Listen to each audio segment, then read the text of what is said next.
ra sân aja, chậm lắm.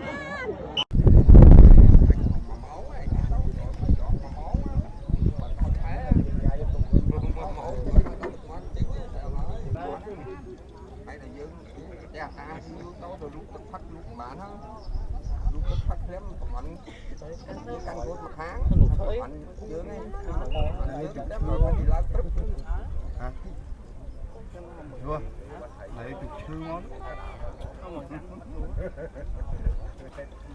Anh thấy con phải ông chụp mua anh thấy lật đấy. Cho tôi xéo quên. Ê mà thế.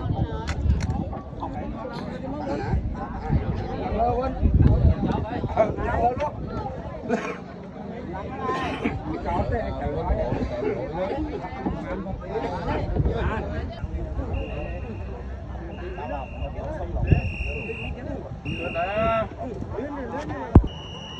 Đây, buồn, tàu 2, bé mà muối, tàu 2, thu hoạch nha đang tàu đó, bên, thu cho đang tàu đó, cho đang hoạch tàu đây, làm đây, tàu ơi,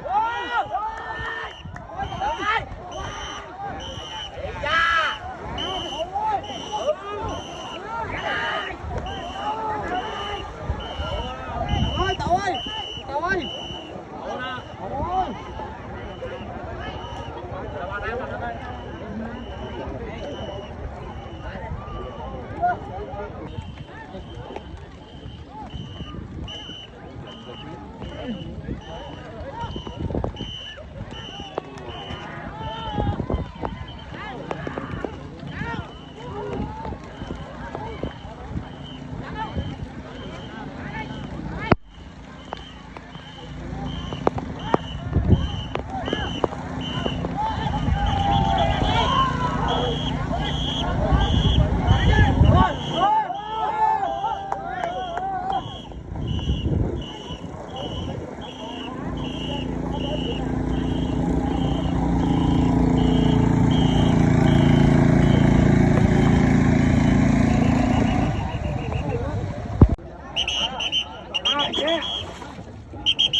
ra sân aja,